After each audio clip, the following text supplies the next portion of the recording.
Hey there, Fletch from All Things Overlanding here.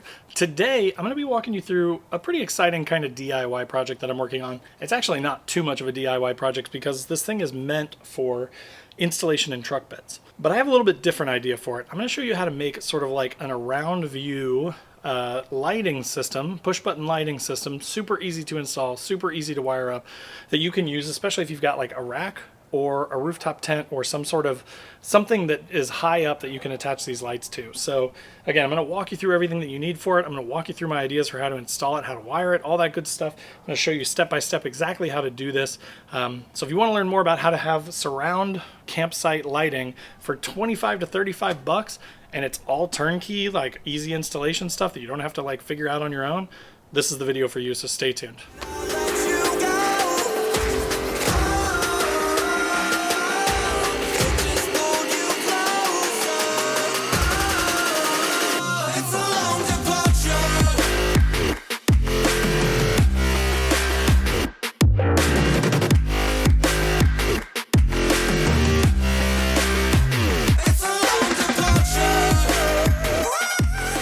So as I mentioned, today I'm going to be walking you through an idea that I had for the back of my Frontier, which you can see I've got a rack up here, and then I've got my rooftop tent mounted on top of that, and then on the driver's side I've got my OVS 180 awning.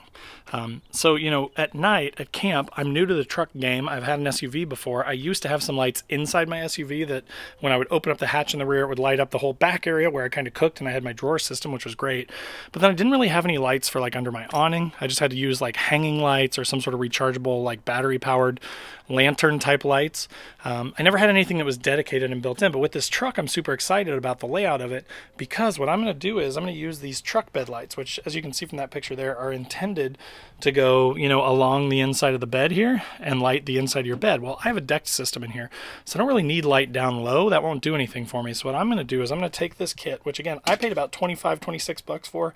They range between 25 and 35 bucks. No matter what, I feel like it's a steal of a deal to get, you know, 3 LED strips that all plug into each other. They're all plug and play, and they come with a little on-off button, and you basically just wire them into DC and then use the on-off button to turn them on and off.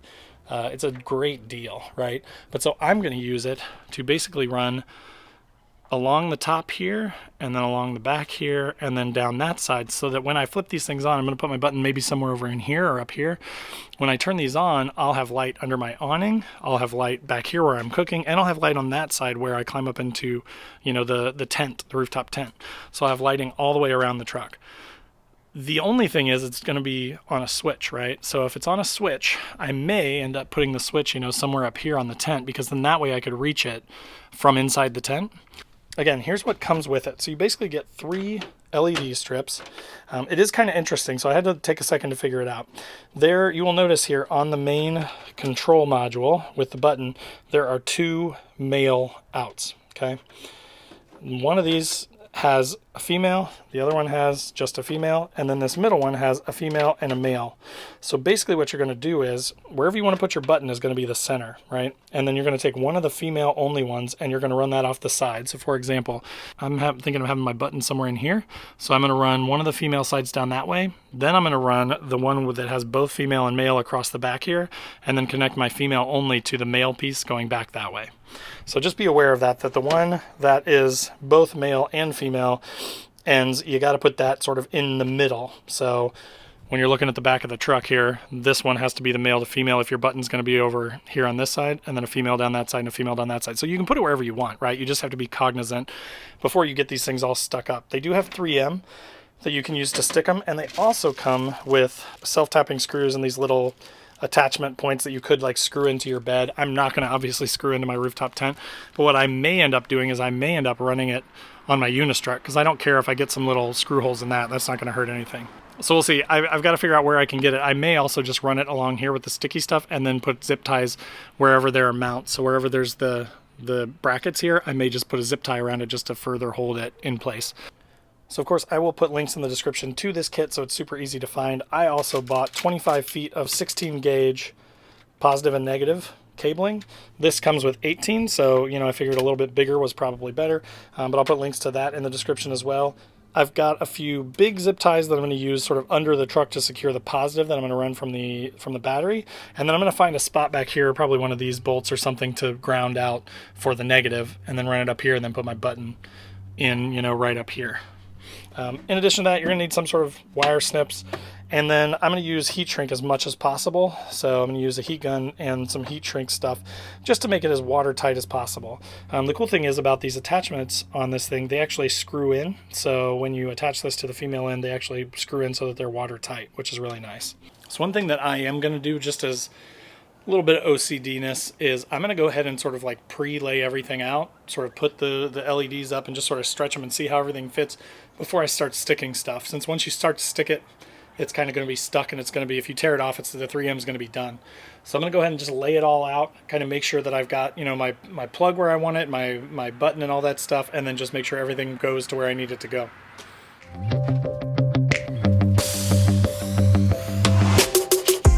So you're going to want to obviously start up front. I already wired the positive to the battery, and I'm now running that cord to the back. I'm lucky because with the truck, it's pretty open underneath.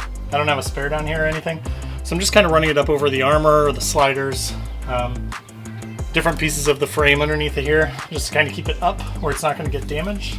And then there's sort of a hole in my bed right here, a drain hole, where some other wires run through a loom, and I'm just going to stick the wire right up there. Pull it till it's nice and taut. And then I'm going to put my switch somewhere up here. So I've got plenty of room. The 25 feet on a Frontier, or probably most mid-sized trucks, is just about perfect. It gives me just a little bit extra. I might have an extra foot or two just to be safe. All right, so to sort of give you like a zoomed in view of what this actually looks like, think of it this way. Here's the switch. The switch has the Y splitter on it that are both female ends, right? So what I was trying to do was get light down this side, light down that side, and light across the back. So what I did was I took the one that I'm calling the middle piece, which has a female end, a male end, and a female end, right? Instead of just a male end that plugs in and then the light strip, this one actually has a male end on one end and then a female end on the other. I ran that one, male end to the female, the Y splitter, ran it back to here, and then pulled the cord as far as it would go over here with the female end, and then plugged in this light strip to that, because that's just a male with no other end on it, right? So then I plugged that in. So this is just cords that runs across the back, and I just ran it up through my rack. So basically this all runs through the rack. It's just cords that connect these two lights here and complete that circuit, okay? So then this is an end piece, and then this is the other end piece. So from the other side of that Y from the female, I plugged the male into it. No other plug on the other end of this, it's just an end piece. So that's how I did it. All right guys, so I did find a ground underneath of the truck, which I was able to tag into, run up through the bed of the truck just like I did the positive. I kind of taped off that wire over here. I've got my button over here and everything. I'm going to turn it on now to show you the final results. It's starting to get dark now. So this is what it looks like now. I mean, it's freaking cool. For 25 bucks, I am super pleased with this. I'll walk you around the truck here and I will show you what it looks like on the side. So like imagine under the awning, or if you were getting up into the tent. All right, so again, getting pretty dark out. This is under the awning. So again, imagine if this awning was outright. It lights up probably about 5, 6, 7 feet from the side of the truck. It lights up everything out here in this area. This is out behind the truck. You can see about the same thing, right? About 5, 6 feet out. If my ladder was up there on the side of the tent and I was going to climb up there, I'd be able to see everything from down here with that light on, which is really cool. So again, super, super pleased because it gives me literally tons of light to access stuff in the back of my bed. Tons of light here for when I'm doing cooking and things like that at night for like before I go to bed.